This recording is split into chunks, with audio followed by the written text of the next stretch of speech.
Phone बंद ठेवा.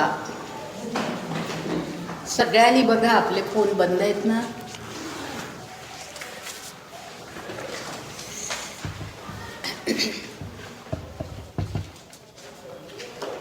आपण ह्या 6व्या अध्यायातल्या अगदी शेवटच्या अशा भागाकडे आलो की जिथे सगळं आत्मसंयम योग, ध्यान योग सगळं अर्जुनाने ऐकले आणि त्यानंतर त्याच्या मनामध्ये जी शंका आली त्यांनी विचारली की कृष्णाला तो विचारतो की अरे समजा असं झालं तर काय होईल, की समजा एखादा माणूस अगदी श्रद्धेने ह्या आपल्याला आत्मसिद्धी म्हणजे आत्मज्ञान, परमात्मज्ञान हे सगळं प्राप्त व्हावं यासाठी अगदी श्रद्धेने प्रयत्न करत असतो. सगळी प्रापंचिक जीवनापासून तो दूर झालेला असतो आणि अशा प्रकारे प्रयत्न करत असला तरीसुद्धा त्याला समजा अगदी बरोबर योग्य तो मार्ग माहिती नसेल आणि त्यामुळे जर समजा असं झालं की त्याचा योग पूर्ण झाला नाही, योगसिद्धी प्राप्त झाली नाही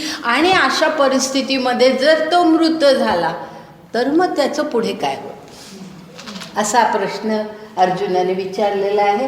आणि खूप म्हणजे आपल्याला सगळ्यांना तो मार्गदर्शक आहे की आपण जे काही ह्या जन्मामध्ये जे काही आपण विचार करतोय, जो काही अभ्यास करतोय, जो काही आपण मनामध्ये एक आदर्श आपल्या डोळ्यांपुढे ठेवून त्याप्रमाणे वागण्याचा प्रयत्न करतोय, हे जे सगळं आहे हे असं आता ह्या जन्मात केलं आणि मग पुढे काय त्याचं असे मनामध्ये विचार येतात आपल्या की समजा ह्या जन्मामध्ये आपल्याला कुठलंच काही प्राप्त नाही झालं, म्हणजे हे जे काही आध्यात्मिक जी काही प्रगती आहे ती तितकीशी आपली झाली नाही, मग त्याचं काय होईल. तर त्या बाबतीमध्ये आपण हे लक्षात ठेवायचं जे उत्तर श्रीकृष्णाने त्याला दिलं आहे की अतिशय महत्त्वाचं उत्तर आहे. आणि ते उत्तर देताना त्यांनी पहिलाच असा उल्लेख केलेला आहे की जो कोणी असा ह्या मोक्षप्राप्तीसाठी, कैवल्यप्राप्तीसाठी जो कोणी प्रयत्न करत असतो त्याचे प्रयत्न कधी वाया जात नाहीत. बरोबर आहे, असा त्यांनी पहिलाच उल्लेख केला की त्याचे प्रयत्न कधी वाया जात नाहीत. ह्या जन्मामध्ये जरी ते नाही ती सिद्धी त्याला झाली तरी ते प्रयत्न वाया जात नाही. मग काय होतं तर त्याचं विवेचन करताना त्यांनी असं सांगितलं, पहिल्यांदा असं सांगितलं की आता त्याला तर ह्या जन्मामध्ये जे काही सिद्ध व्हायला पाहिजे ते झालेलं नाही, मृत झाला तो. मग कदाचित अशी शक्यता असते की मधला काही एक विश्रांतीचा काळ, विसावा म्हटलंय त्यांनी, मधला काही असा एक काळ जातो की ज्या काळामध्ये तो मृत्यूलोकामध्ये म्हणजे या सांसारिक जीवनामध्ये तो परत जन्मत नाही, पण तरीसुद्धा त्याच्या म्हणजे जे त्याची स्थिती अशी असते की तो अशा काही लोकामध्ये तो असतो, त्याचा आत्मा, तो ह्याचा अर्थ की आता शरीराचा विचार नाहीच आहे या ठिकाणी, आत्म्याचा विचार आहे. तर त्याचा जो आत्मा आहे तो अशा काही लोकांमध्ये असतो की जिथे देवांना सुद्धा जी सुख प्राप्त होत नाही ती त्याला प्राप्त होतात, इतकी सुख प्राप्त होतात. आणि शेवटी काय होतं तर तो काटाळा म्हटलंय, आठवतं तुम्हाला की मला म्हणजे तो असं म्हणतो, त्याचा आत्मा असं म्हणतो नको रे बाबा मला हे सुख नको, कंटाळाला मला या सुखांचा, कारण ह्या जीवनामध्ये सुद्धा ती सगळी सुख त्यांनी नाकारली आहेत. तर त्याला त्या सुखांसाठी त्या सुखांची इच्छाच नाही आहे, त्याला इच्छा आहे ती परमात्म प्राप्तीची आहे, आत्मसिद्धीची इच्छा आहे. तर ते तर काही आपल्याला झालेलं नाही प्राप्त, तर मला ही सुख नकोत. आणि ह्या सुख नकोत का ह्याचंही त्या ठिकाणी एक असं कारण स्पष्ट झालं की ह्या सुखांमध्ये जर मी मग्न राहिलो तर भगवंतापासून मी दूर होईल, आहे ना, असं मी भगवंतापासून दूर होईल. तर तसं नको आहे मला, माझी ती इच्छा नाही आहे. मला भगवंताच्या कडे म्हणजे त्याच्यापासून दूर होणं ही मी कल्पनासुद्धा सहन करू शकत नाही, तर मला ते नको आहे, तर मला तू यातून सोडव बाबा, अशी स्थिती त्याची होते. आणि मग काय होतं, आता सोडव बाबा, म्हणजे त्या लोकातून तो पुन्हा मृत्यू लोकामध्ये तो आत्मा येणार. सोडव याचा अर्थ तोच होतो की आता ज्या लोकांमध्ये त्याला जी काही सुख मिळत होती ती सगळी सोडून तो आता या पुन्हा मर्त्यलोक, मृत्यूलोक, म्हणजे हे आपलं जग, याच्यामध्ये तो पुन्हा तो आत्मा येणार. आता मग असा जो आत्मा आहे की ज्याने इतके परिश्रम घेतले आहेत, यश जरी मिळालं नाही तरी त्या मोक्षप्राप्तीसाठी इतका प्रयत्न त्यांनी केलेला आहे, मग तो आत्मा कुठे जन्मतो, म्हणजे कुठे आत्म्याचा जन्म होत नाही, पण तो कुठलं शरीर धारण करतो, म्हणजे ते शरीर कुठल्या कुटुंबातलं असेल, ते कुटुंब कसं असेल ह्याचं आता वर्णन भगवंत करतायत. आणि त्या ठिकाणी त्यांनी असं फार सुंदर सांगितलेलं आहे की पहिला एक भाग आपण पाहिला, 2 प्रकारे त्यांनी सांगितलं आहे, त्यातलं एक भाग आपण पाहिला की तो जो ह्या मृत्यूलोकामध्ये येतो तो अशा घरामध्ये जन्मतो की ज्या घरामध्ये ज्ञान तर आहेच, म्हणजे ज्ञान ह्याच्याशिवाय दुसरं काही नाही. त्यांना सगळे त्या कुटुंबातली माणसं ही ज्ञानार्थीच आहेत, अशी माणसं. पण त्याचबरोबर त्या घरामध्ये विभवलक्ष्मी म्हणजे वैभवलक्ष्मी सुद्धा नांदते, म्हणजे सरस्वती आणि लक्ष्मी ह्या दोन्हीचं वास्तव्य अशा घरामध्ये आहे. अशा घरात तो जन्मतो की ज्याला अर्थात लक्ष्मी असल्यामुळे मग आपोआपच पुढे त्याला जे काही ज्या मार्गाने प्रयत्न पुन्हा करायचे आहेत आत्मसिद्धीसाठी त्याला, कारण नाही तर मग समजा अगदी उदरनिर्वाहासाठी सर्व आपलं जीवनच घालवावं लागत असेल तर मग ह्या सगळ्याला वेळ कुठून मिळणार. तर त्यामुळे अशा घरात तो जन्मतो की जिथे वैभवही आहे आणि ज्ञानही आहे, असं दोन्ही जिथे आहे त्या घरामध्ये तो जन्मतो. अशा इथपर्यंत आपण आलो होतो.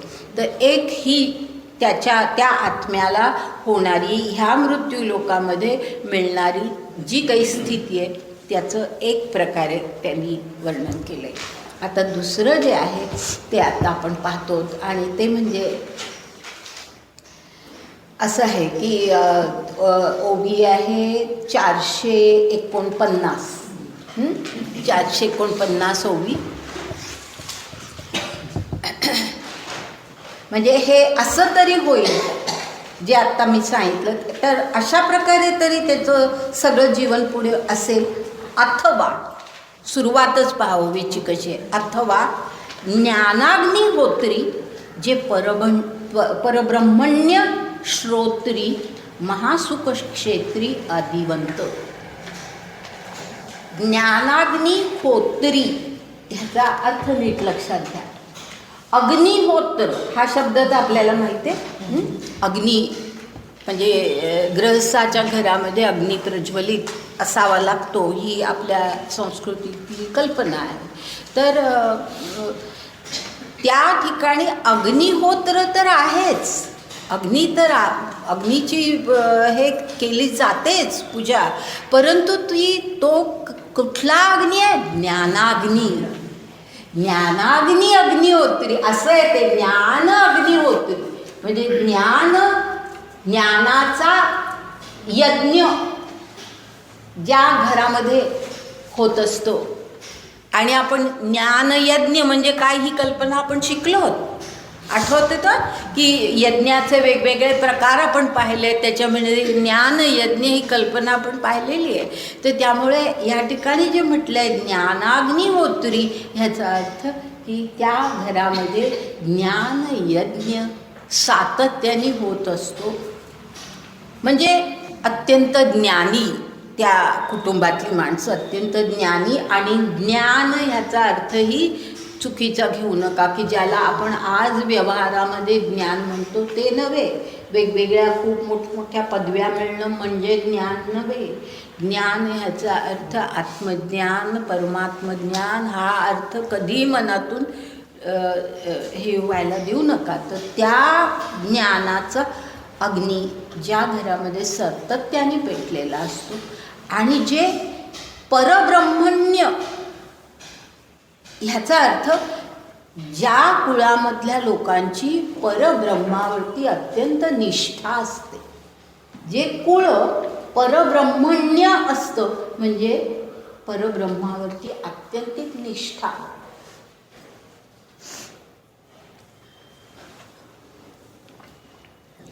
आणि निष्ठा ह्याचा अर्थ, आपण निष्ठा हा शब्द फार सहजपणे कशालाही वापरतो, पण निष्ठा ह्याचा अर्थ लक्षात घ्या की निष्ठा ज्या वेळेला परमात्मनिष्ठा, ईश्वरनिष्ठा असं ज्या वेळेला म्हटलं जातं, त्यावेळेला त्याचा अर्थ असा असतो की हे जे काही सगळं जीवन आहे, हे सगळं जीवन ईश्वर नियोजित आहे. ही श्रद्धा मनामध्ये असणं म्हणजे आपल्यासुद्धा आयुष्यामध्ये ज्या काही गोष्टी घडतात, ज्याला आपण सुखदुःख म्हणतो, आपण अनुकूल प्रतिकूल म्हणतो, आपल्या दृष्टीने ते तसं असेल, पण ईश्वराच्या काही योजना असतात. सगळ्या विश्वाच्या दृष्टीने आवश्यक अशा काही योजना ईश्वराने आखलेल्या असतात. आणि त्या ईश्वरनिष्ठा याचा अर्थ असा की हे सगळं भगवंतानी घडवलेलं आहे, ही निष्ठा, ही श्रद्धा. आणि मग त्यामुळे मग अर्थातच जी काही परिस्थिती असेल त्याला सामोरं जाणं. ह्याचा अर्थ असा नव्हे की सगळं भगवंत घडवतो म्हणून आपण आपले हातपाय पसरून बसायचा असा अर्थ नाही. ह्याचा अर्थ आपण कर्म करत राहायचं, पण आपल्या कर्माला यश काही वेळेला मिळत नाही. ही अगदी नेहमीची आपली सगळ्यांचा अनुभव असतो की खूप प्रयत्न करूनही यश मिळत नाही. अशी जी परिस्थिती असते ती शेवटी आपण स्वीकारली पाहिजे ना. ती स्वीकारायला ही जर श्रद्धा मनामध्ये असेल की ठीक आहे, कदाचित हा काही ईश्वराची ही योजना आहे आणि ह्यातूनच काहीतरी पुढे आणखी चांगलं घडणार आहे, अशा प्रकारे जर आपण त्या परिस्थितीला पुढे गेलो, न रडता न दुःख करता त्या परिस्थितीतून बाहेर पडण्याचा आपणही प्रयत्न करायचा, पण ईश्वराची साथ आपल्याला आहे हेही लक्षात ठेवायचं. अशी ईश्वरनिष्ठा, अशा प्रकारची ईश्वरनिष्ठा. तर परब्रह्मण्य हा जो शब्द आहे त्याचा अर्थ ज्याला ज्या कुळामध्ये सर्वांच्या मनामध्ये बुद्धीमध्ये परब्रह्माविषयीची निष्ठा असते, ईश्वरनिष्ठा असते. आणि ईश्वरनिष्ठा म्हणजे काय ते आपण आता पाहिलं. तर असं ते कुळ असतं. आणि श्रोत्री असंही म्हटलेलं आहे. श्रोत्री ह्याचा अर्थ वेद संपन्न, ज्यानं वेदांचं पूर्ण ज्ञान आहे. म्हणजे आपल्या जे काही धार्मिक ग्रंथ आपल्या समाजातले अगदी पुरातन काळापासून असलेले, की ज्यांना आपल्या समाजामध्ये वर्तनाचे नियम कसे असावे ह्याचं सगळं वर्णन किंवा ह्याचं सगळं हे मार्गदर्शन ज्या ग्रंथांनी केलेलं आहे, असे सगळे वेद संपन्न. ह्याचा अर्थ म्हणजे केवळ वेद नव्हे, सगळंच धर्मशास्त्र जे आहे त्याचा योग्य अभ्यास ज्यांनी केलेला आहे असे श्रोत्री. असं जे कुळ असतं की हे सगळं जी अशा प्रकारची माणसं जिथे असतात, आणि अशा कुळाला त्यांनी पुढे काय म्हटलंय, महासुख क्षेत्री आदिवंत. म्हणजे महासुख क्षेत्र आहे ते. महासुख हाही शब्द आता माहिती आहे आपल्याला, बरोबर आहे ना. महासुख म्हणजे काय आपल्याला माहीत आहे. तर महासुखाचं क्षेत्र, महासुखाचं क्षेत्र, कारण आत्मज्ञान झालेलं आहे, सगळ्या प्रकारचं ज्ञान आहे, निष्ठा आहे, श्रद्धा आहे. आणि अशामुळे जे काही घडतं ते सगळं सुखाचंच असतं, आनंदाचं असतं. असं महासुख. आणि आनंद आणि सुख म्हणजे भौतिक सुख नव्हे, हे महासुख, आत्मसुख, आत्म्याचं ज्ञान झाल्यानंतर मिळणारं जे सुख ते महासुख. तो महासुख क्षेत्री आदिवंत. आदिवंत जसं आपण भगवंत म्हणतो, भगवंत, तसा हा शब्द आहे आदिवंत. आदी म्हणजे आद्य. आद्य आपण प्रार्थना करतो ना, नमोजी आद्या म्हणतो, बरोबर आहे ना.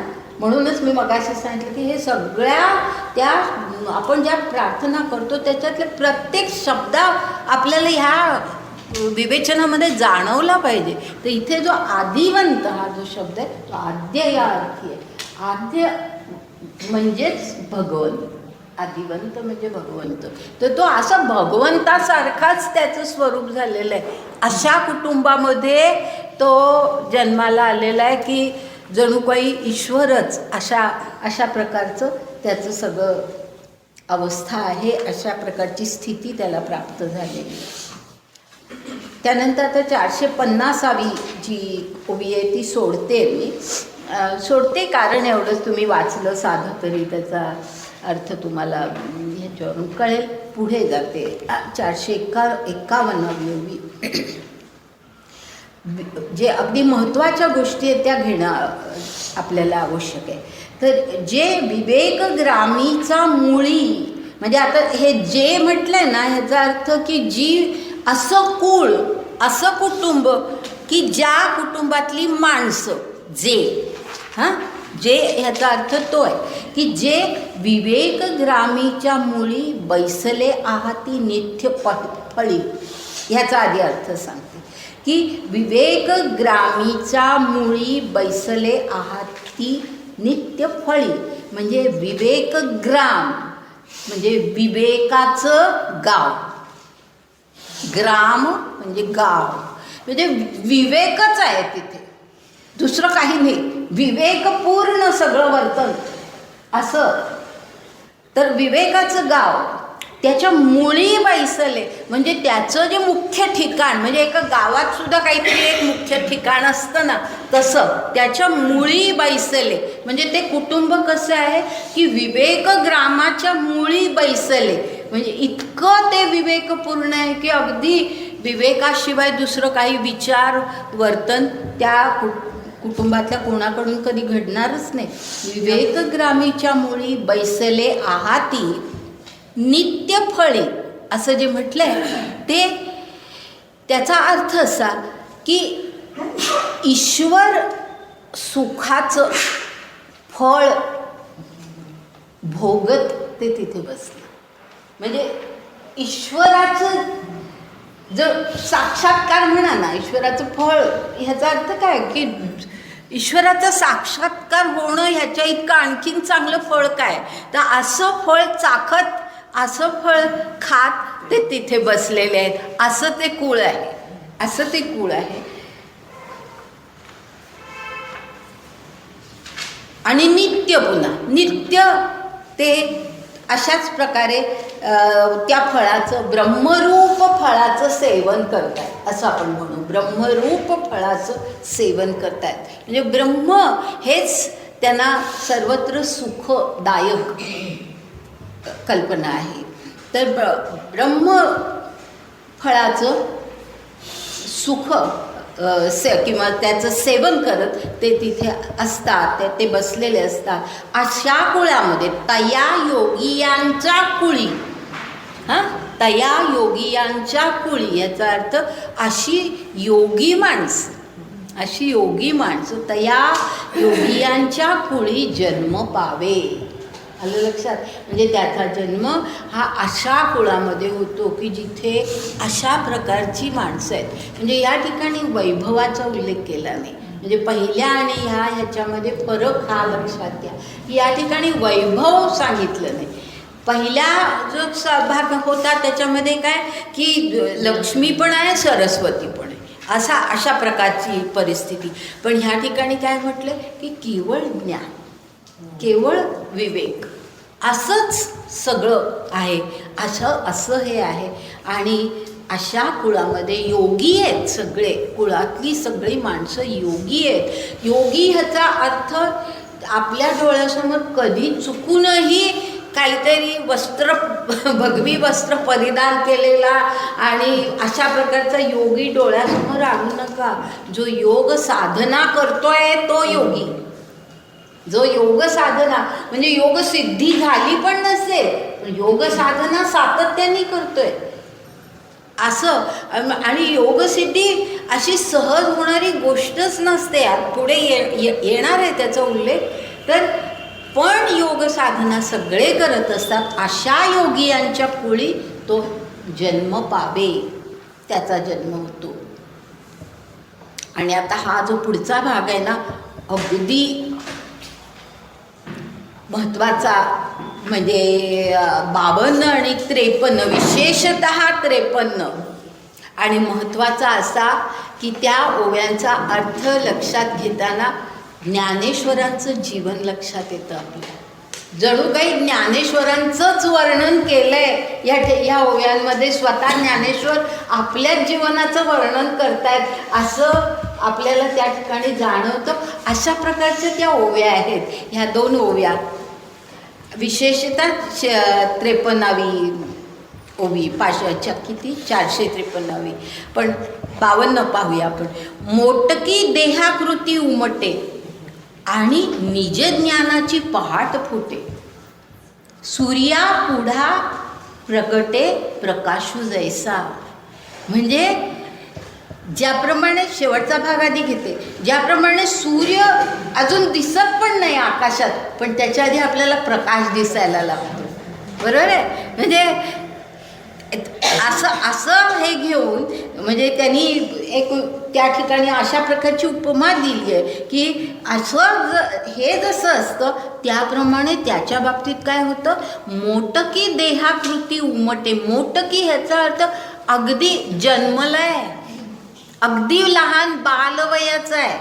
मोटकी देहाकृती, अगदी छोटी देहाकृती. मोटकी याचा अर्थ छोटी, लहान देहाकृती, म्हणजे अजून वाढ सुद्धा झालेली नाही, अगदी लहानच आहे वय, बालवय आहे. मोटकी देहाकृती उमटे आणि निज ज्ञानाची पहाट फुटे. काय सुंदर शब्द आहे बघा. म्हणजे जन्मलाय नुकतं बाळ, थोडंसंच वय, म्हणजे काही वय आहे असं म्हणणंही शक्य नाही. अशा परिस्थितीत निज ज्ञान, आत्मज्ञानाची पहाट फुटे. म्हणजे लहान वय, आपण आपल्या डोळ्यासमोर कल्पना करा की आपण ह्या वयाला पोचलो तरी अजून आपल्याला आत्मज्ञान म्हणजे काय हे सुद्धा आधी आपल्याला समजून घ्यावं लागतं. आणि ह्याच्या बाबतीत काय, मोटकी देहाकृती उमटे आणि निज ज्ञानाची पहाट फुटे. म्हणजे असं नुकतं जन्मलंय आणि आत्मज्ञान हेच व्हायला लागले. पहाट असा शब्द म्हटलाय आणि म्हणून ते पुढे असं उदाहरण दिलंय की सूर्यापुढे प्रकटे प्रकाशू जैसा. म्हणजे सूर्य उगवायच्या आधीच आपल्याला पहाटे थोडासा प्रकाश दिसायला लागतो, तर तसं त्याचं आहे की अजून सूर्य आलाही नाही, म्हणजे त्याचं वय झालेलंच नाही अजून, आत्मज्ञान होण्याचं वयच झालेलं नाही, त्याच्या आधीच त्याला आत्मज्ञान झालंय. पहाट फुटे. तैशी दशेची वाट न पाहता. हे तर अगदी ज्ञानेश्वरांचं वर्णन आहे. म्हणजे मी ज्ञानेश्वरांचे असे फोटो पाहिलेत की जिथे खाली ही ओवी लिहिलेली होती. म्हणजे माझ्याकडे पण तो फोटो होता, पण मला आता सापडत नाही. आपल्या बाईंकडे होता, सुरजाताई, तुम्हाला आठवतं ह्यांच्या घरी तो फोटो जो होता तिथे खाली ही ओवी होती. तर मी खूप शोधण्याचा प्रयत्न केला, त्या फोटोच्या खाली ही ओवी लिहिलेली आहे. तैशी दशेची वाट न पाहता, वयसेची या गावा न येता, बाळपणीच सर्वज्ञता वरी जयाते. म्हणजे दशेची वाट न पाहता, म्हणजे दशा ह्याचा अर्थ की आपण सामान्य माणसं जशी निरनिराळ्या अवस्थातून जातो ना, दशा ह्याचा अर्थ अवस्था, की निरनिराळ्या आपलं बालपण असतं, मग पौगंडावस्था असते, मग तारुण्य असतं, मग प्रौढत्व येतं, मग त्या प्रौढत्वामध्ये कदाचित थोडेसे विचार यायला लागतात काही, किंवा आपण काहीतरी समजावून घ्यावं असं वाटायला लागतं. तोपर्यंत म्हणता म्हातारपण येतं की ते मला म्हणजे हे सांगताना एकदम आठवण झाली. ते एक राज कपूरचं एक गाणं होतं बघा, बचपन खेल में खोया, जवानी नींद भर सोया, बुढ़ापा देख कर रोया. ती ते हां, ती आपली अवस्था असते की आपल्याकडे काही घडतच नाही. हा, जगाच्या पाठीवर पण आहे ना, बालपण रमण्यात गमन. हा, ते तर यौवनात धनंजय. हा, तर ते सारे भजना.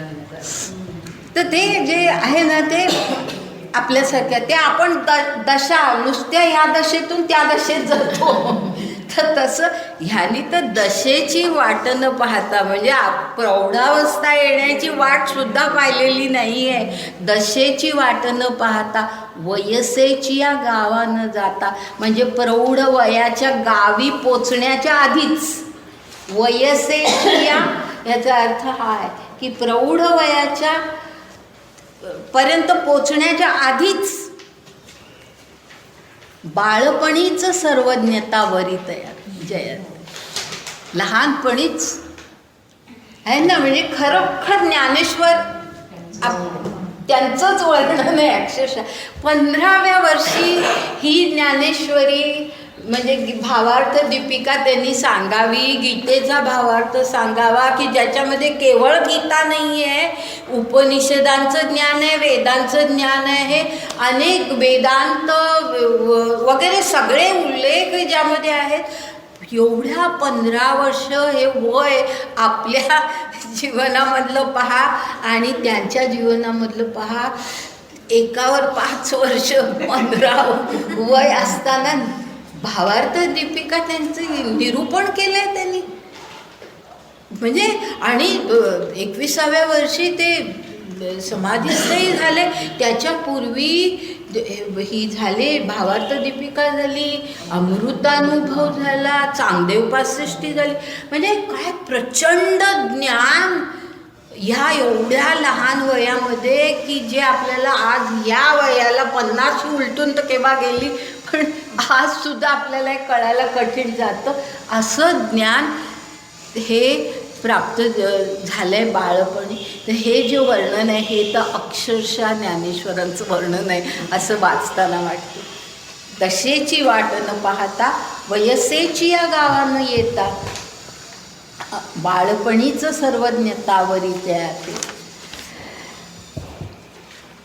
तिये सिद्ध प्रज्ञेचेनी लाभे, मनची सारस्वते दुभे, मग सकळ शास्त्रे स्वयंभे निघती मुखे. म्हणजे काय की सिद्ध प्रज्ञा, ह्याचा अर्थ असा की पूर्वीच्या जन्मांमध्येच ती त्यांची बुद्धी सिद्धावस्थेला आलेली असते. अशा आत्म्याची बुद्धी ही सिद्धावस्थेला आलेली असते पूर्वीच्या जन्मी. म्हणजे ती बुद्धी ते पूर्वीच तयार झालेली सिद्धावस्था घेऊनच तो आत्मा हे नवीन शरीर धारण करतो, अशी कल्पना आहे. की ती सगळी सिद्धावस्था घेऊनच, ते ज्ञान सगळं घेऊनच तो हे शरीर धारण करतो. आणि त्यामुळे मग जन्मल्यानंतर इतक्या लहानपणीच मनची सारस्वते दुभे, म्हणजे सारस्वत ह्याचा अर्थ ज्ञान. सगळं जे ज्ञान आहे, अगदी वेदांपासूनचं सगळं आपलं जे ज्ञान आहे त्याला सारस्वत म्हणतात. जे अगदी पहिल्यापासून या वर्गामध्ये होते त्यांना आठवत असेल हा शब्द आलेला. तर सारस्वत हा शब्द ह्याचा अर्थच ज्ञान. तर मनची सारस्वते दुभे, दुभे याचा अर्थ आपण दुभती गाय म्हणतो ना, म्हणजे भरपूर दूध देणाऱ्या गाईला दुभती गाय असं म्हणतात. तर ह्यांचं मनच सारस्वत दुभतं.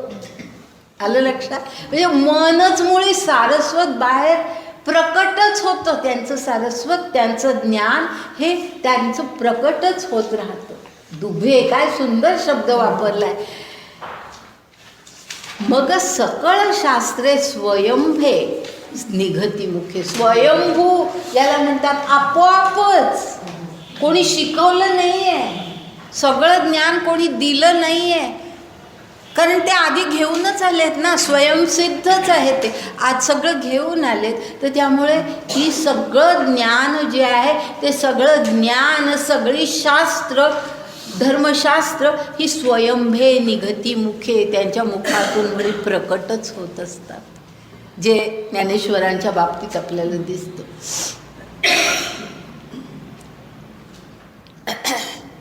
ऐसे जे जन्म जया लागी देव सकाम, स्वर्गी ठेले जप होम करीती सदा. म्हणजे ऐसे जे जन्म, म्हणजे हा जो जन्म आहे अशा प्रकारचा जन्म, की अशा कुळात जन्मणं आणि त्यामुळे सगळ्या मग ज्या काही स्वयंसिद्ध ज्ञान आहे ते पुढे प्रकट होत जाणं, असा जन्म प्राप्त होणं, यासाठी जया लागी म्हणजे यासाठी देव सकाम, म्हणजे देवांना वाटतं की अरे असा जन्म आपल्याला मिळावा. देवांना वाटतं, आपल्याला काय वाटतं की देव म्हणजे सगळं स्वर्ग सुख त्यांना प्राप्त झालेलं असतं. तर देव सकाम होतात. खरं म्हणजे देवांना कामना काही असण्याची गरजच नाही, पण ते सकाम होतात, त्यांना ही इच्छा निर्माण होते. जया लागी म्हणजे असा जन्म आपल्याला मिळावा. स्वर्गी ठेले म्हणजे स्वर्गामध्ये राहतात देव, पण ते करतात काय? जप होम करीती सदा. ह्याच्यासाठी जप होम करतात. अमरी भाट होईजे मग मृत्यू लोका ते वाणीजे, ऐसे जन्म प्रार्था गाजे ते तोत पावे. म्हणजे अमरी भाट होईजे मग मृत्यू लोका ते वाणीजे, म्हणजे देव कसे असतात की ते अमर आहेत, ते मर्त्य लोकांमध्ये नाही आहेत, ते अमर आहेत. तर ते अमर असताना ते काय करतात? भाट या शब्दाचा अर्थ, भाट म्हणजे जो वर्णन करतो, स्तुती करतो. तर ते स्तुती करतात कशाची? मृत्यू लोकात ते वाणीचे. म्हणजे आहेत स्वर्गात, पण ज्यांना मृत्यू लोकात असा जन्म पाहिजे, अशा त्या जन्माची वाणी जे म्हणजे ती स्तुती करतात, असे ते भाट होतात. ऐसे जन्म पार्था गाजे ते तो पावे, म्हणजे तो जो आत्मा आहे तो अशा कुळामध्ये जन्मतो. म्हणजे दोन प्रकारे सांगितलं. एक पहिल्यांदा सांगितलं की असं कुळ की जिथे ज्ञान आणि वैभव दोन्ही असेल, आणि नंतर हे सांगितलं की अशा ठिकाणी तो जन्मतो की जिथे सगळं म्हणजे सिद्ध प्रज्ञा घेऊनच आला आहे. आणि अशाच त्या कुळामध्ये, जसं त्यांनी आधी एकदा एके ठिकाणी म्हटलंय ना की भाताची रोपं आगरामध्ये कशी सुंदर वाढतात, तसं आहे की अशा बरोबर कुटुंबामध्ये तो आत्मा आला की तो त्या ठिकाणी अत्यंत चांगल्या प्रकारे जोपासना त्याची होते, आणि त्याचे जे काही सगळं सिद्धी आहेत त्या सगळ्या प्रकट व्हायला लागतात. पुढे आता 44व्या श्लोकानंतरच्या ओव्या पाहतो आपण. 57वी 457वी ओवी. आणि मागील जे सद्बुद्धी जेथ जीविता जाहली होती अवघी, मग तेची पुढती निरवधी नवील आहे. ह्याचा अर्थ की मागच्या जन्मामध्ये जी काही सद्बुद्धी म्हणजे जे काही सगळं ज्ञान त्यांनी मिळवलेलं होतं, सद्बुद्धी याचा अर्थ आपण नेहमी घेतो सद्बुद्धी सत्प्रवृत्ती, तसा घेऊ नका. हे आत्मज्ञान परमात्मज्ञानाबद्दल उल्लेख आहे. तर जे काही त्यांनी सगळं त्या ज्ञान जे काही मिळवलेलं होतं ते जेथ जीविता जाहली होती अवघी, म्हणजे त्या मागच्या जन्मात सगळं हे ज्ञान त्याला प्राप्त झालेलं होतं. मग तेची पुढती निरवधी नवील आहे. म्हणजे आता काय होतं, ह्या जन्मामध्ये आता त्याला पुन्हा आपल्यासारखं ABCD पासून शिकायचं नाही आहे. एवढं ज्ञान त्याला मिळालेलं आहेच, ते अवगत आहेच. त्याच्या पुढे म्हटलंय नवील आहे, निरवधी नवील आहे, म्हणजे त्याच्या पुढे आता त्याची प्रगती होते. जे आत्तापर्यंत ज्ञान त्याला पूर्वीच्या जन्मामध्ये झालं त्याच्या पुढे त्याची प्रगती होते. मधली एक ओवी गाळा आणि 459 ओवी. तैसे दुर्भेद जे अभिप्राय का गुरुगम्य हन ठाय तेथे सौरसे विण जाय बुद्धी तयाची. म्हणजे जे दुर्भेद असतं म्हणजे सहज नाही आहे समजायला, जे अभिप्राय म्हणजे जे काही धर्मग्रंथांमध्ये सांगितलेल्या गोष्टी सगळ्या आहेत ज्या कळायला कठीण आहेत, दुर्भेद याचा अर्थ सहजपणे आपल्याला समजत नाहीत, अशा ज्या गोष्टी असतात का गुरुगम्य हनठाय. ह्याचा अर्थ असा की जे ज्ञान गुरुनी दिलं तरच आपल्याला, गुरुगम्य म्हणजे जे गुरुनी दिलं तरच आपल्याला ते ज्ञान अवगत होतं, असं जे ज्ञान असतं. म्हणजे जे कळायला तर कठीण आहे, आपल्याला कठीण आहे आणि गुरुनीच ते दिलं पाहिजे तरच ते आपल्याला कळू शकतं. गुरुगम्य हनठाय तेथे सौरसे विण जाय बुद्धी तयाची. सौरसे विण ह्याचा अर्थ प्रयत्न वाचून त्याची बुद्धी सहजपणे त्याची बुद्धी जाते. म्हणजे गुरु पण त्याला लागत नाही, गुरुची सुद्धा आवश्यकता नाही, त्याची बुद्धी अशी सहज त्या ठिकाणी जाते.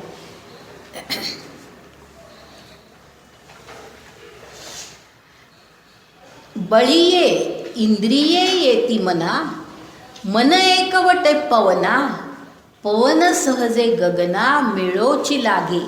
हे जे आहे ना वर्णन, हे वर्णन तुम्हाला आठवत असेल तर पहा की मी कुंडलिनी योग सगळा घेतला नाही, पण त्याच्या आधी मी त्याबद्दल तुम्हाला कल्पना दिलेली होती आणि त्या ठिकाणी जेवढ्या वेळा आपण पाहिल्या होत्या त्याच्यामध्ये हा उल्लेख आलेला होता की काय असतं की पहिल्यांदा आसन स्थिर करायचं म्हणजे इंद्रिय आपली सगळी आपल्या ताब्यात आणायची.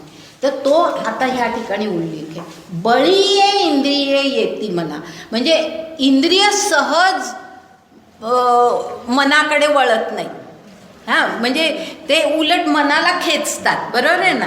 मनाला आपल्याकडे खेचणारी असतात इंद्रिय की त्यांना बाह्य आकर्षणच चांगली वाटतात आणि मनाला तेच ज्ञान ते देतात की हे चांगलं आहे, आपल्याला हे पाहिजे.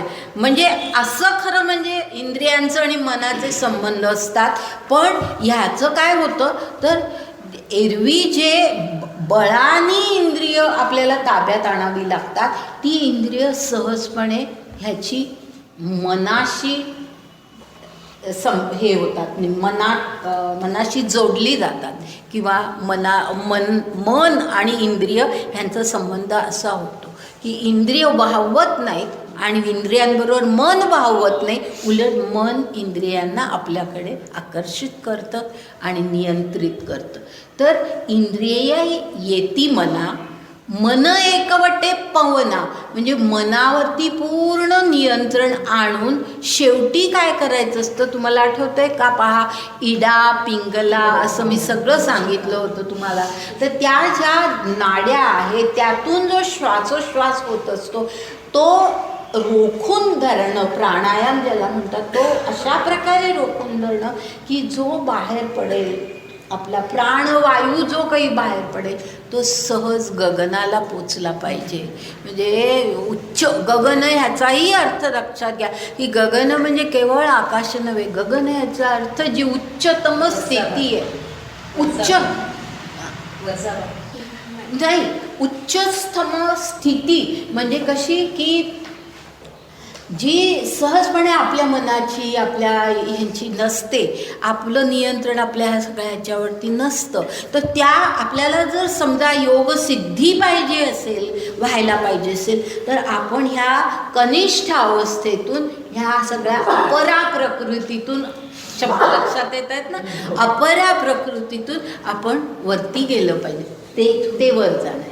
म्हणजे तो जो श्वास आहे आता कुंडलिनी योगामध्ये ते पवन आणि गगन याचा अर्थ तो घेतला जातो, पण त्याचा मूळ अर्थ हा आहे लक्षात घ्या की गगन म्हणजे केवळ उच्च स्थिती नाही, तर गगन ह्याचा अर्थ हे उच्चतम अवस्था आपल्या विचारांची, आपल्या सगळ्या स्थितीची, आपल्या आत्म्याची उच्च अवस्था ती गगनाची. म्हणजे तो श्वास आपला प्राणवायू अशा ठिकाणी तो पोचला पाहिजे की ज्यामुळे ही उच्चतम अवस्था आपल्याला प्राप्त होईल.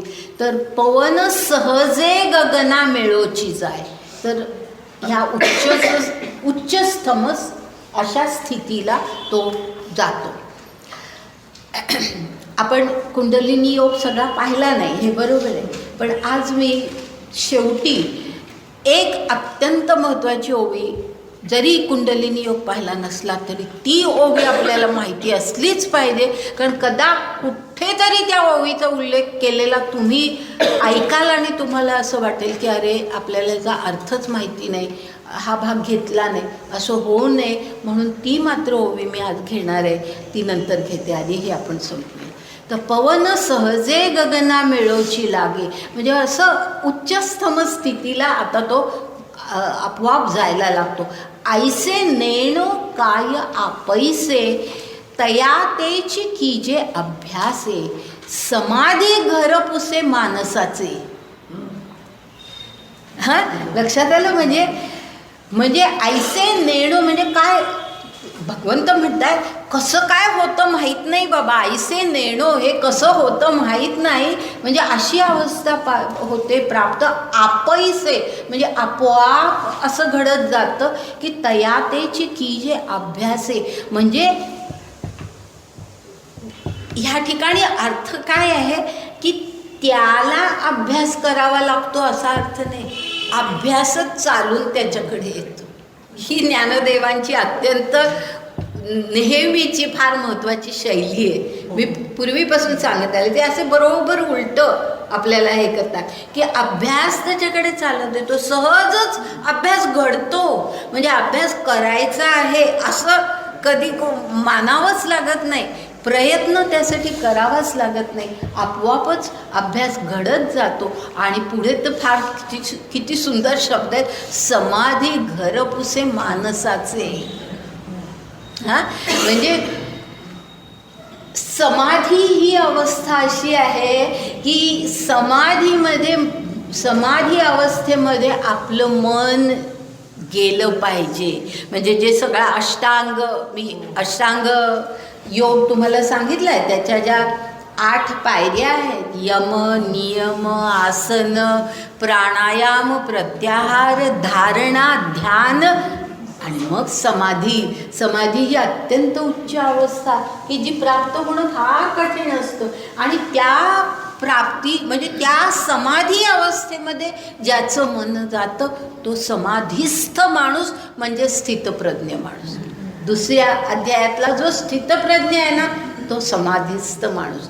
तर त्या अवस्थेला पोहोचेपर्यंत किती प्रयत्न करावे लागतात हे आपल्याला आता हे माहिती आहे. तर ह्याच्या बाबतीत उलट होतं, समाधी घरपुसे मानसाचे, म्हणजे समाधीच शोधत येते, समाधी अवस्था शोधत येते की अरे हे असं मन आहे कुठे, मला तिथे जायचं आहे असं समाधीला वाटतं की अशा मनामध्ये मला स्थित व्हायचं आहे. म्हणजे मनाला समाधीमध्ये स्थित नाही व्हायचं, समाधीलाच त्या मनामध्ये यायचं आहे. किती ज्ञानदेवांची ही शैली आहे सांगण्याची. तर अशी त्याची अवस्था होते. तर आता पुढच्या थोड्या ओव्या आपण सोडू आणि त्यानंतर मग 45व्या श्लोकानंतरच्या ओव्या आपण पाहतोय. जे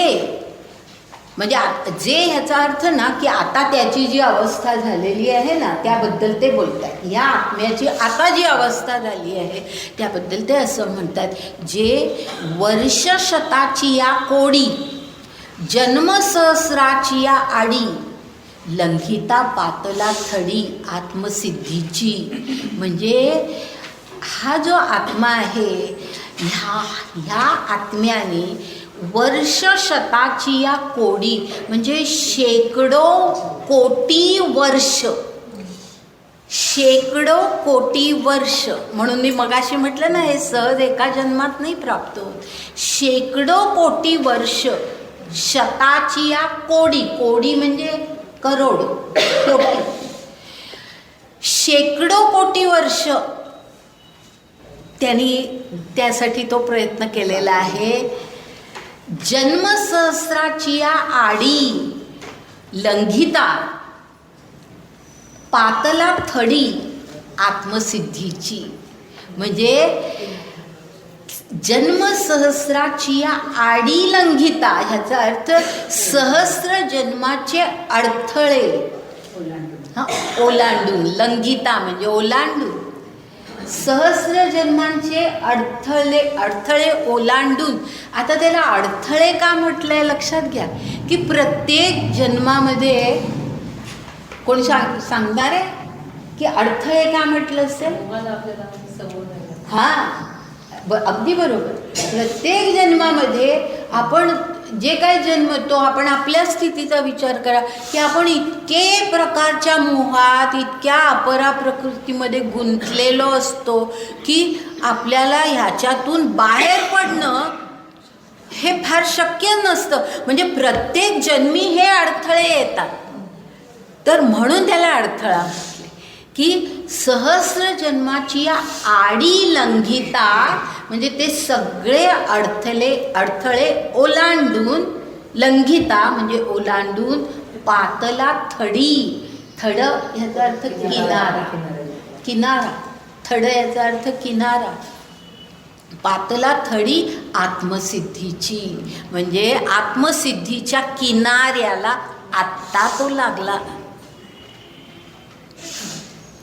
म्हणजे हे म्हणजे ज्ञानेश्वर जे आपल्याला कळतात त्यांच्या पूर्वीच्या इतक्या जन्मांमध्ये हे सगळं होत गेलं आणि आता मग चालेल थोडा वेळ अजून. हां बस. तर अशा प्रकारे आत्ता आत्मसिद्धीच्या किनाऱ्याला ते पोचला. तो आत्मा पोचतो. सगळं हे ओलांडून मग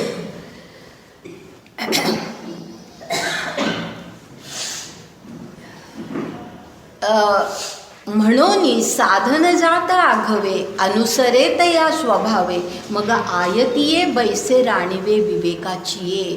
म्हणजे सगळ्या साधन जात आघवे अनुसरे म्हणजे अगदी स्वाभाविक अशी जे सगळ्या साधना कराव्या लागतात हे सगळे श्रम त्यांनी आधीच्या जन्मामध्येच घेतलेले आहेत. पूर्वीच्या अनेक जन्मांमध्ये घेतलेले आहेत. तर असं हे सगळं अनुसरत स्वभावानुसार मग आयतीये बैसे राणीवे विवेकाची ये. राणीवेचा अर्थ राज्य. राज्य हा शब्द येऊन गेलाय. विवेकाच्या राज्यावर मग तो बसतो. विवेकाच्या सिंहासनावर तो बसतो. म्हणजे हे इतकं सगळं केल्यानंतर मग तो त्या स्थितीला आलेला आहे. आता पाठी विचारी तया वेगा तो विवेकुही ठाके मागा मग अविचारणीय ते अंगा घडोनी जायो. फार सुंदर शब्द.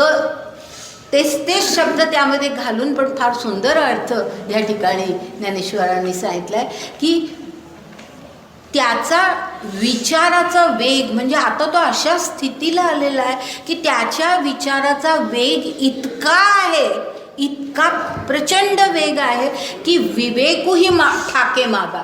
म्हणजे आता त्याला आपल्याला जे असतं की विवेकी आपण असलं पाहिजे ह्यासाठी आपल्याला प्रयत्न करावे लागतात. ह्याला आठवण करून द्यावी लागते. ह्यालामुळे नाही त्याच्या विचाराचा वेग इतका प्रचंड आहे की तो त्या विवेकाच्या पुढे गेला आहे. आता म्हणजे आपल्याला विवेक करायचा आहे ह्याची ते अशा प्रकारचं भान त्याला असण्याची गरजच नाही. असा काही तो विचारांचा वेग आहे. आणि मग काय होतं अविचारणीय ते अंगा घडोनी जाय. अविचारणीय म्हणजे काय? परमात्म स्वरूप. की जे विचारांमध्ये काय आपण विचार करणार सांगा? परमात्म स्वरूपाचा विचार काय करणार? आपल्याला काय कळणार आहे? परमात्म स्वरूप आत्मस्वरूप हे आपल्याला विचारांनी कळणारी गोष्टच नाही आहे ना. ते अविचारणीय आहे आणि ते अंगा घडवणी जाय म्हणजे त्याच्याशी तो एकरूप एक मिळून जातो. त्याच्याशी एकरूपच होऊन जातो. म्हणजे परमात्म्याशी एकरूप होण्याची अशी त्याची स्थिती होते. आणि पुढे पुढे मधल्या 1-2 ओव्या गाळून पुढे 470वी ओवी घेते. ऐसी ब्रह्माची स्थिती जे सकळा गतीसी गती तया अमूर्ताची मूर्ती होऊन ठाके. ऐसी ब्रह्माची स्थिती म्हणजे आता त्याची स्थिती काय झाली आहे? ब्रह्म ही स्थिती झाली. ब्रह्म हेच त्याचं आता रूप आहे. जे सकळा गतीसी गती म्हणजे सर्वात श्रेष्ठ गती जर काय असेल, गती ही कशाची गती? आत्म्याची गती. आत्म्याची गती ही आत्म्याची गती आहे. आणि सर्वात श्रेष्ठ आत्म्याची गती काय? तर ब्रह्मस्वरूपाला, परब्रह्म स्वरूपाला तो आत्मा पोचणं, अमरत्वाला पोचणं. आठवतं अमरत्व शब्द? मी अमृतत्व, अमरत्व हे सगळे शब्द येऊन गेलेले. तर त्या स्थितीला तो आता पोचलेला आहे. सकळा गतीसी गती अशा श्रेष्ठ गतीला तो पोचलेला आहे. आणि तया अमूर्ताची मूर्ती होऊन ठाके. म्हणजे ईश्वर खरा अमूर्त आहे. काय सुंदर शब्द. म्हणजे ह्या सगळ्या ठिकाणी आपल्याला असं दिसतं की तेच शब्द पण इतके वेगवेगळ्या संदर्भामध्ये त्यांनी मांडून आपल्याला सुंदर अर्थ स्पष्ट केला आहे. अमूर्ताची मूर्ती. खरं म्हणजे ईश्वर हा अमूर्त आहे. त्याची काही मूर्ती नाही आहे. मूर्ती ज्या आपण पाहतो तो ईश्वर नव्हे, ते प्रतीक आहे. मूर्ती हे प्रतीक असतं केवळ. तर अमूर्ताची मूर्ती होऊन ठाके. कारण तो जिवंत आहे ना, शरीरधारी आहे, ह्या जगामध्ये आहे, या मृत्यू लोकामध्ये. म्हणजे तो आता अमूर्ताची मूर्ती, तो ब्रह्मच होऊन गेला असं साध्या शब्दामध्ये. म्हणजे तो परब्रह्मच होऊन गेला. हां, निराकार. हां, निराकारच खरं, पण तो तर देहधारी आहे ना, तो देहधारी आहे. म्हणून असं म्हटलं की निराकार खरं म्हणजे स्वरूप, पण ह्या देहामध्ये ते आपल्याला दिसतं, देहामध्ये दिसतं. अमूर्ताची मूर्ती होऊन ठाके.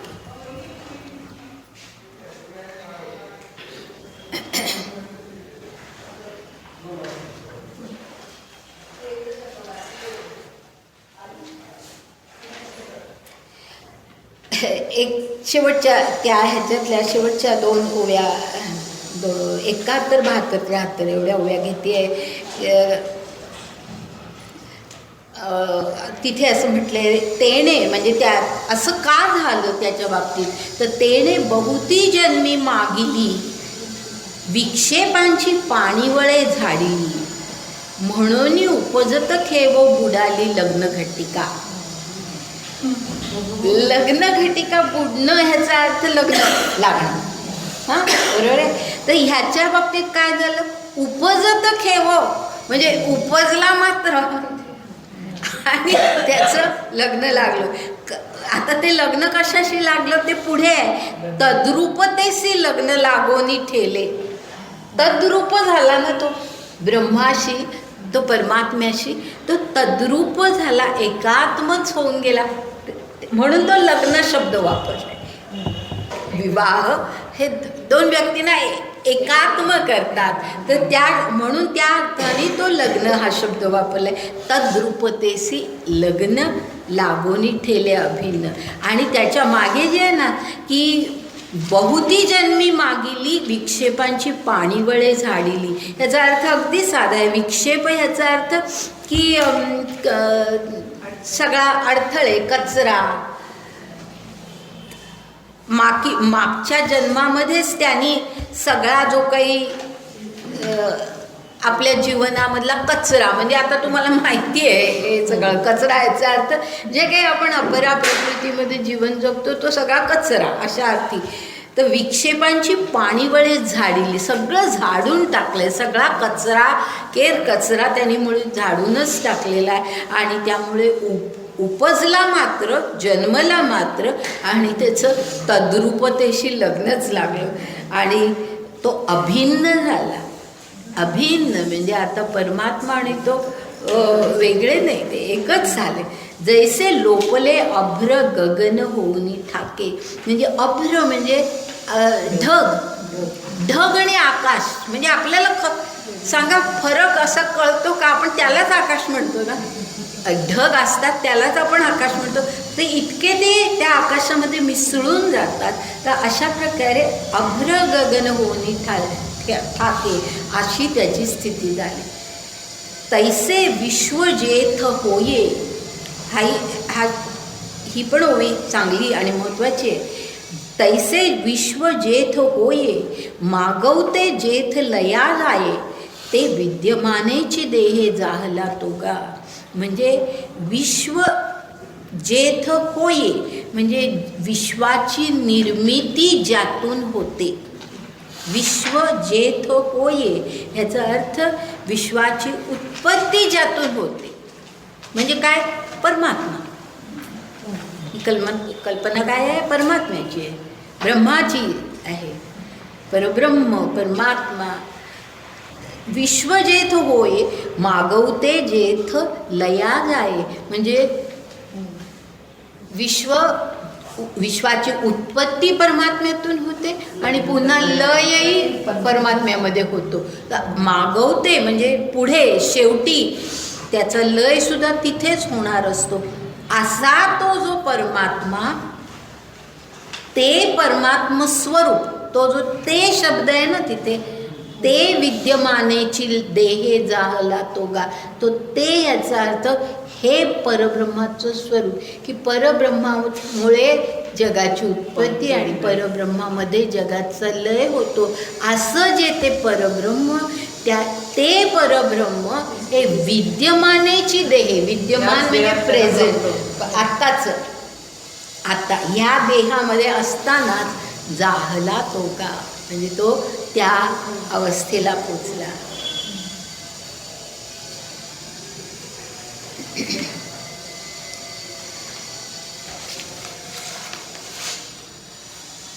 थोडं घेऊ का दीक्षित? 10 मिनिटं. मला असं वाटलं होतं आज संपेल, पण कदाचित संपेल. अगदी थोडं राहिलं.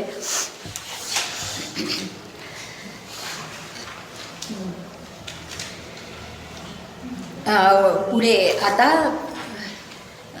ह्या 46व्या श्लोकानंतरच्या ओव्या आपण पाहतो. 474वी ओवी आहे. जया लाभाची या आशा करुनी धैर्यबाहूचा भरवसा घालित षटकर्मांचा धारसा कर्मनिष्ठ. म्हणजे ह्या ज्या ओव्या आहेत ना, मी पहिल्यांदा त्याचं स्वरूप तुम्हाला सांगते की ह्या परमात्म प्राप्तीसाठी, आत्मसिद्धीसाठी लोक वेगवेगळ्या मार्गाने जातात. काही कर्ममार्गाने जातात, काही ज्ञानमार्गाने जातात, काही तप करतात. त्याचा उल्लेख या ठिकाणी आहे.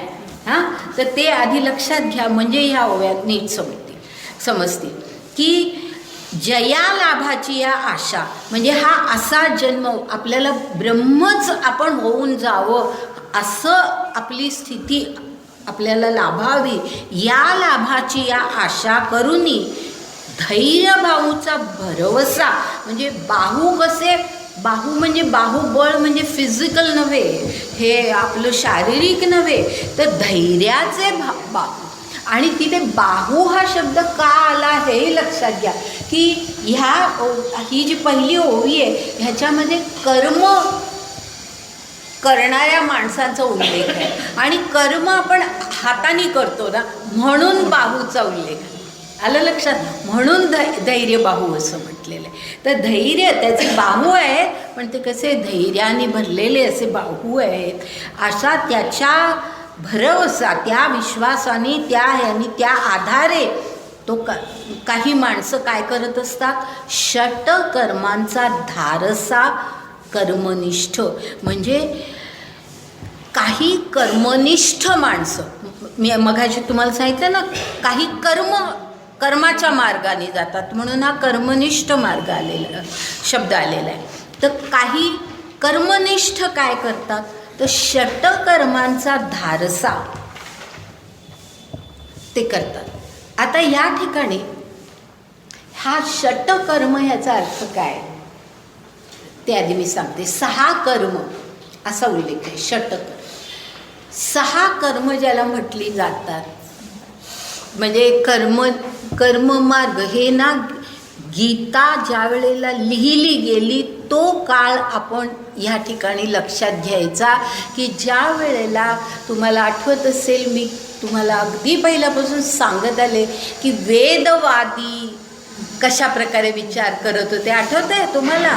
तो सगळा विचार ह्या ठिकाणी येतो की वेदवादी जे होते ना, ते जे होते त्यातले हे कर्म म्हणजे काय, ह्याचा अर्थ काय घेत होते, तर तो असा घेत होते की 6 प्रकारची कर्म माणसानी केली पाहिजेत जर त्याला सिद्धीला पोचायचं असेल तर. कर्माच्या मार्गाने पण जाता येतं, पण त्याला 6 प्रकारची कर्म आवश्यक आहेत.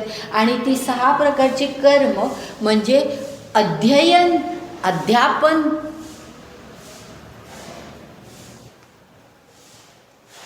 यज्ञ, याजन. यज्ञ करणं म्हणजे स्वतःसाठी यज्ञ करणं, आणि याजन याचा अर्थ की दुसऱ्यासाठी आपण यज्ञ करणं, म्हणजे आपण पुरोहित होणं आणि दुसऱ्यासाठी तो यज्ञ घडवून आणणं, त्याला याजन म्हणतात. अध्ययन अध्यापन कळलं तर अध्ययन अध्यापन, यज्ञ याजन आणि दान आणि प्रतिग्रह ह्याचा अर्थ असा की दान देणं आणि दिलेलं दान स्वीकारणं, तो प्रतिग्रह. प्रतिगृह्णाती असं म्हणतात, प्रतिगृह्णाती. हां, आठवतं? तर प्रतिगृह्णाती म्हणजे दिलेलं दान स्वीकारायचं. की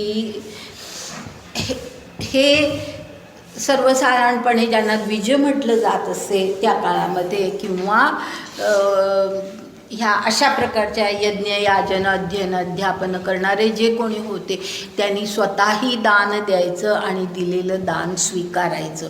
आणि अशी पद्धत होती आपल्याकडे अगदी कित्येक काळापर्यंत, आजसुद्धा आहे की दान दिलेलं हे स्वीकारलं जातं अशा व्यक्तींकडून. नाही, जोगवा मागणं हा थोडा वेगळा प्रकार आहे, जो खूप वेगळा आहे.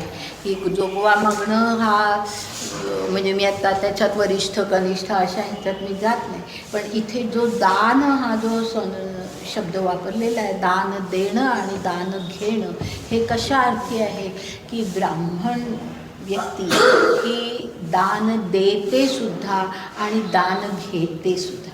म्हणजे पूर्वीच्या काळामध्ये, अगदी पेशव्यांच्या काळामध्ये तुम्ही ऐकलेल्या असतील, तर पेशवे हे अनेक विद्वान ब्राह्मणांना दान देत असत आणि ते दान स्वीकारणं नम्रतेने, हे सुद्धा. कारण आपण दान स्वीकारणं हे जो दान देतो त्याला आपण जास्त हे देत असतो. म्हणजे आपली काहीतरी त्याच्यामध्ये प्राप्ती होण्याच्या ऐवजी त्याला ती काहीतरी एक विशेष प्राप्ती होत असते, ही कल्पना त्यामध्ये. म्हणून तो प्रतिग्रह. तर अशा प्रकारे ही षटकर्म, तर ही षटकर्म करून काही लोक मुद्दाम ह्या सगळ्याचं, नाही तर मग अर्थ कळला नाही तर नुसतंच पुढे जाण्यात अर्थ नाही, म्हणून मी सांगते की ह्या षटकर्मांचा धारसा कर्मनिष्ठ, म्हणजे काही कर्मनिष्ठ माणसं ही अशा मार्गाने आत्मसिद्धीकडे जातात. आता दुसरे काही कसे असतात, जिये एकी वस्तू लागी वाणोनी ज्ञानाची वज्रांगी, झुंजत प्रपंचेशी समरंगी ज्ञानी ये गा. म्हणजे ज्ञानमार्गाने जाणारे कसे असतात, तर ते काय करतात, ज्ञानाची वज्रांगी आपल्या अंगाभोवती घालतात. ज्याला आपण म्हणतो ना चिलखत म्हणतो, चिलखत, काही तर कवच, ते ज्ञानाचं कवच घालतात आपल्या, म्हणजे कशाचाच त्यांच्यावरती मग परिणाम होत नाही. त्यांना अनुकूल प्रतिकूल सुख दुःख कशाचा परिणाम होत नाही, कारण ज्ञानाचं कवच त्यांनी स्वीकारलेलं असतं. तो वज्रांगी याचा अर्थ ते कवच किंवा ते अशा प्रकारचं चिलखत ज्ञानाचं कवच घातलेलं असतं. आणि झुंजत प्रपंचेशी समरंगी, मग ज्ञानी एका, म्हणजे अशी ही ज्ञानी माणसं प्रपंचाशी झुंजत असतात. कारण प्रपंच आपल्याला फार वेगळ्या मार्गाकडे खेचत असतो, त्याच्याशी झुंज द्यावी लागते आणि त्याच्याशी झुंज देताना आपल्या अंतर्मनाशी सुद्धा झुंज द्यावी लागते. तुकारामाने म्हटले, आठवतं की रात्रंदिन आम्हा युद्धाचा प्रसंग, जग आणि मन अंतर्बाह्य असं त्या संपूर्ण अभंग असा आहे की जग आणि मन अंतर्बाह्य म्हणजे बाहेर प्रपंचाशी झगडा द्यावा लागतो, मनाशी झगडा द्यावा लागतो. असा तो झगडा देत देत ते ज्ञानमार्गाने जातात आणि आत्मसिद्धी मिळवतात. अथवा निलागे निसरडा तपोदुर्गाचा आडकडा झोंबती तपिये चाडा जयाचिया. चाडा ह्याचा अर्थ इच्छा. चाड आपल्याला माहिती आहे, येऊन गेला आहे हा शब्द. चाड याचा अर्थ इच्छा. तर ह्या असे काही असतात की ज्यांना ही इच्छा असते की आपल्याला ही आत्मसिद्धी लाभावी आणि त्यासाठी ते काय करतात, निलागे निसरडा तपोदुर्गाचा आडकडा झोंबती असं बंद एक ते वाक्य आहे. म्हणजे ते निलागे म्हणजे निराधार, म्हणजे त्या कड्यावरून ते चढतात. धरायला काही नाही, नुसतं आपण चढायचं आहे. तर आधार काही नाही. निलागे निसरडा, तो कडा निसरडा आहे.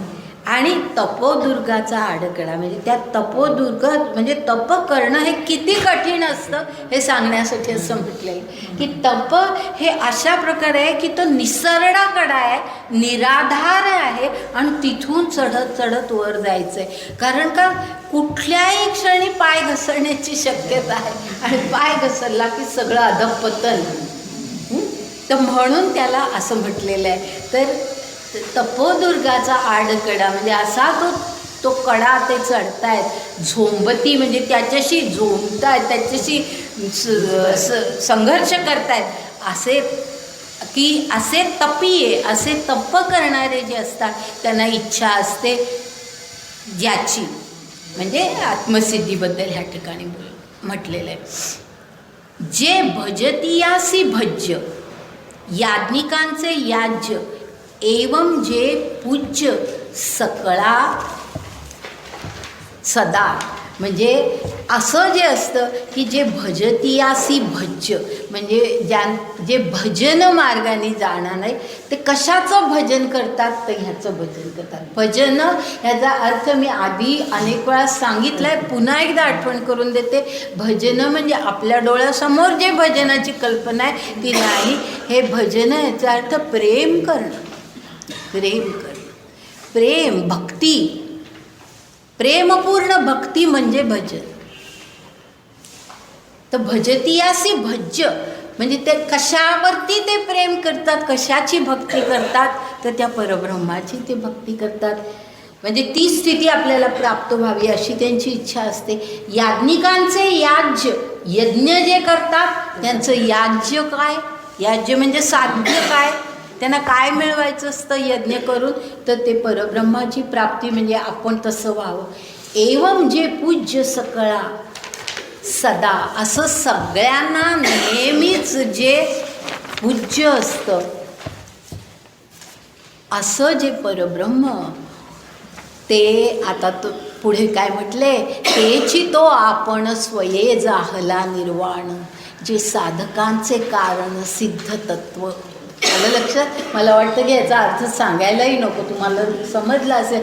जे साधकांचं कारण सिद्ध तत्व, जे साधकांना म्हणजे साधना करणाऱ्या कोणालाही, कुठल्याही प्रकारची ती साधना असू दे, साधना करणाऱ्यांचं जे कारण, याचा अर्थ साध्य, त्यांना काय मिळवायचं आहे, तर असं हे जे मिळवायचं आहे तेची तो आपण स्वये जाहला, तो आपण स्वतःच झाला.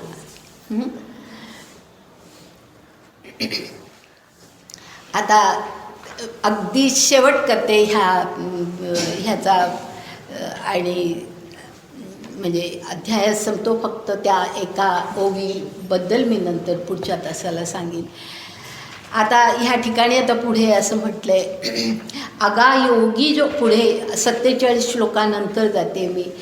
अगा योगी जो म्हणजे तो देवाचा देव जाणीजे आणि सुख सर्वस्व माझे चैतन्य तो. मला वाटतं काही सांगायला गरज नाही हां, अगदी सरळ उघड आहे अर्थ. जया भजता भजन भजावे, हे भक्ती साधन जे आघवे ते मीची जाहलो अनुभवे अखंडित. म्हणजे ह्या ठिकाणी पहा, हे जे 3 शब्द आलेत ना, भजता भजन भजावे, ह्याचा अर्थ असा आहे की ही त्रिपुटी म्हणतात त्याला, त्रिपुटी, की भजन करणारा, भजक त्याला म्हणतात, भजन करणारा एक, भजन ही क्रिया एक, आणि ज्याचं भजन करायचं ते एक.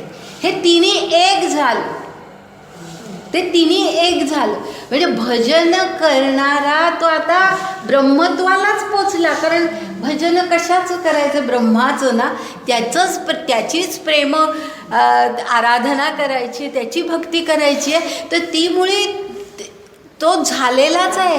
असं भजता भजन भजावे, जे भक्ती साधन जे आगवे ते मीची जाहलो अनुभवे अखंडित.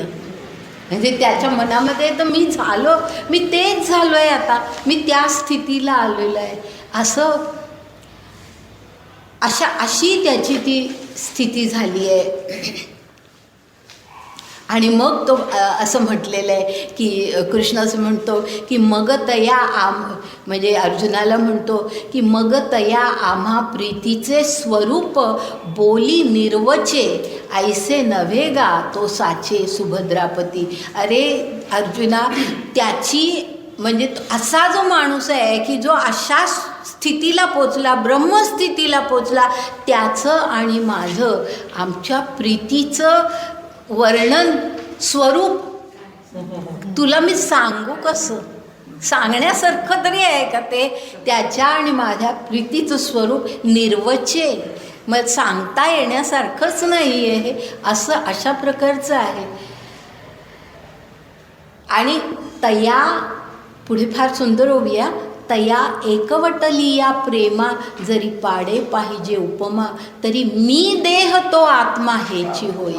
काय सुंदर आहे बघा, की इतकं एकवटलेलं प्रेम आहे, दोघंही इतके एकवटून गेलेत, एकात्म झालेत, की त्याला जर उपमा जर कशाची द्यायचीच असेल तर मी देह, म्हणजे कृष्ण म्हणतंय मी देह तो आत्मा.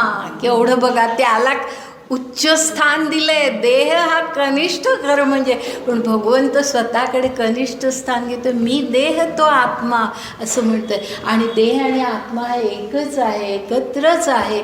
तर अशी परिस्थिती निर्माण झालेली आहे.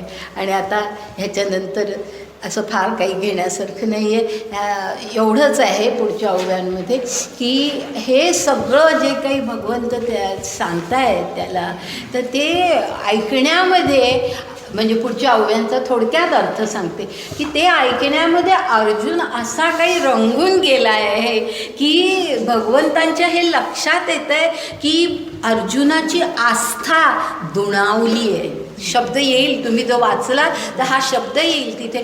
त्याची आस्था, या सगळं ऐकण्याबद्दलची आस्था दुणावली आहे. त्याला आणखी ऐकायचं आहे हे भगवंताच्या आता लक्षात आलेलं आहे. आणि म्हणून आता ह्याच्या पुढे भगवंत आणखी पुढे जे निरूपण करणार आहेत ते ज्ञानदेव म्हणतात की मी पुढच्या भागामध्ये सांगतो. इथे हा 6वा अध्याय संपला, पण त्यातल्या एका ओवीबद्दल आपण नंतर बोलू.